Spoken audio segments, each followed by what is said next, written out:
Okay, let's dive into our taxonomic medical rounds.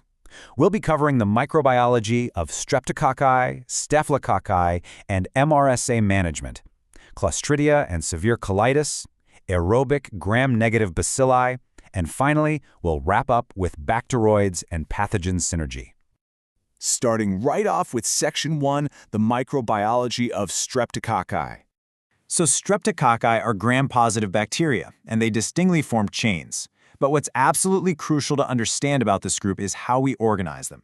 Way back in 1933, Rebecca Lansfield developed a classification system using carbohydrate antigens to group these bacteria into groups A through G.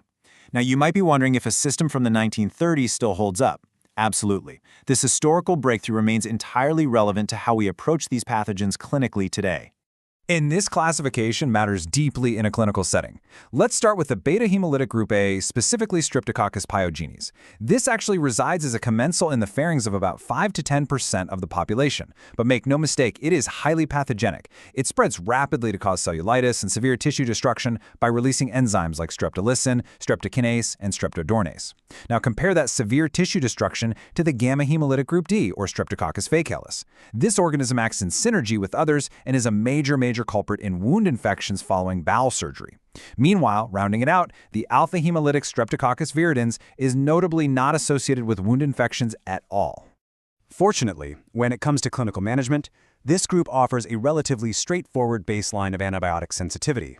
These pathogens largely remain sensitive to both penicillin and erythromycin, and for patients with a penicillin allergy, cephalosporins serve as highly effective alternatives. So, it's a stable baseline. But as we transition to our next group, you'll see that simplicity completely vanish.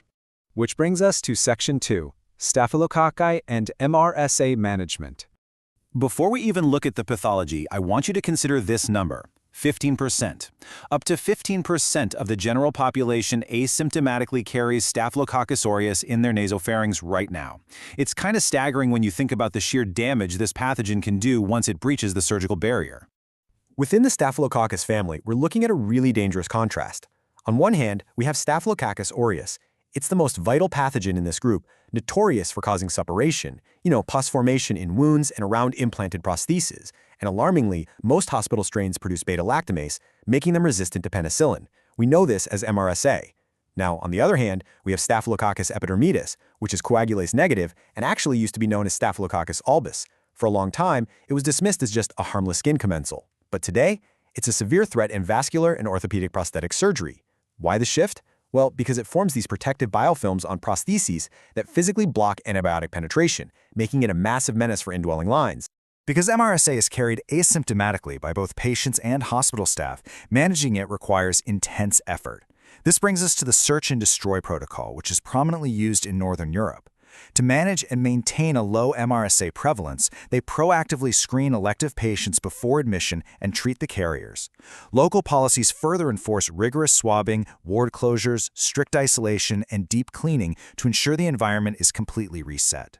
But when strict hygiene protocols aren't enough, we have to rely on advanced staphylococcal antibiotics. For sensitive strains, we use flucloxacillin, vancomycin, aminoglycosides, and some cephalosporins. But for those resistant strains, we look to novel options. Linezolid, which has great oral activity, teicoplanin for broad-spectrum coverage, and daptomycin, which is highly effective in bacteremia. Now, the absolute crucial takeaway here is this. These are incredibly powerful tools, but they come at a very high price. They demand strictly controlled use, not just due to expense, but because they carry real risks of severe marrow, hepatic, and renal toxicities. All right, moving right along to Section 3. Clostridia and severe colitis. Let's talk about spores. We've got 3 major Clostridia species to map out, all of which are gram-positive, obligate anaerobes that produce highly resistant spores. First up is Clostridium perfringens, the notorious cause of gas gangrene. Next is Clostridium tetani, which causes tetanus. Now, what's really interesting here is its distinctive feature. It produces these visually unique drumstick spores. Finally, we have Clostridium difficile, or C. diff, which triggers pseudomembranous colitis through post-antibiotic overgrowth. Let's actually walk through the exact step-by-step pathogenesis of C. diff, because it highlights an iatrogenic cascade, meaning it's an infection we inadvertently trigger. Step 1. antibiotic therapy is administered.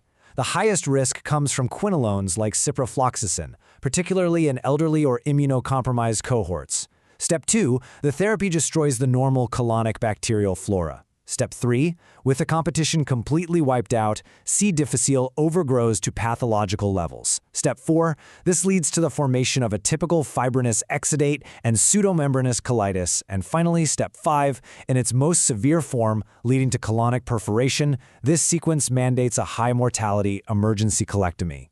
Because of that severity and the rapid onset, speed in diagnosis is absolutely critical.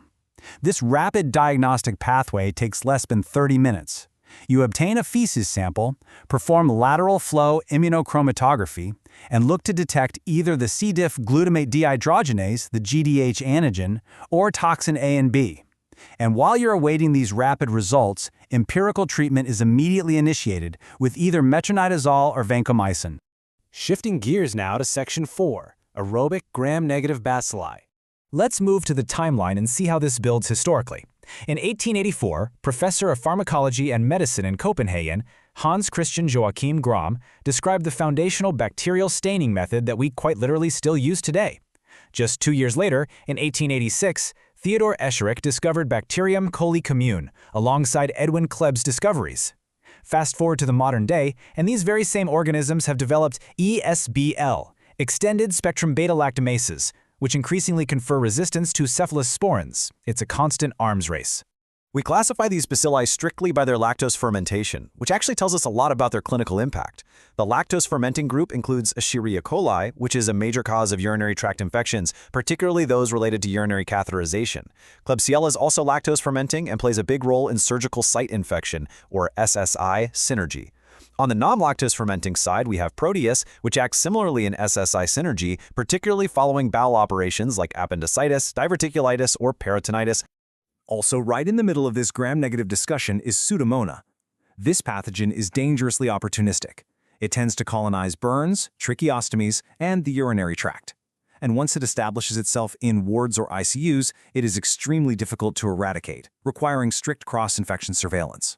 What makes it so formidable is its ability to transfer beta-lactamase resistance via plasmids. Because standard penicillins and cephalosporins might just completely fail here, we have to rely on aminoglycosides, quinolones, or in severe infections, carbapenems like meropenem. Finally, we reach Section 5, bacteroids and pathogen synergy. Our primary target here is Bacteroides fragilis. These are non-spore-bearing strict anaerobes that naturally colonize the large bowel, vagina, and oropharynx. But the absolute crucial concept to grasp is that word at the very end, synergistically. You see, Bacteroides rarely acts alone in severe surgical infections. It literally multiplies the danger by teaming up with the aerobic gram-negative bacilli we were just talking about. And the clinical fallout of this synergy is severe.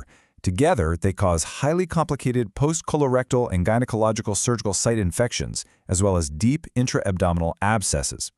To break this synergy and treat the infection, you need targeted antibiotic sensitivities. Specifically, these infections require imidazoles, like metronidazole, or select cephalosporins, such as cefotaxime, to effectively neutralize the bacteroids component. So we've tracked the evolution of surgical pathogens today from simple gram-positive chains all the way to complex biofilm-producing ESBL plasmid-sharing multi-organism synergies. Which leaves us with this final thought for today's explainer. As antimicrobial resistance continues to shift so dramatically, how will future surgical protocols evolve to search and destroy these silent threats before the surgeon's incision is even made? Think about that as you process all this information. Keep studying the structures, and we'll see you next time.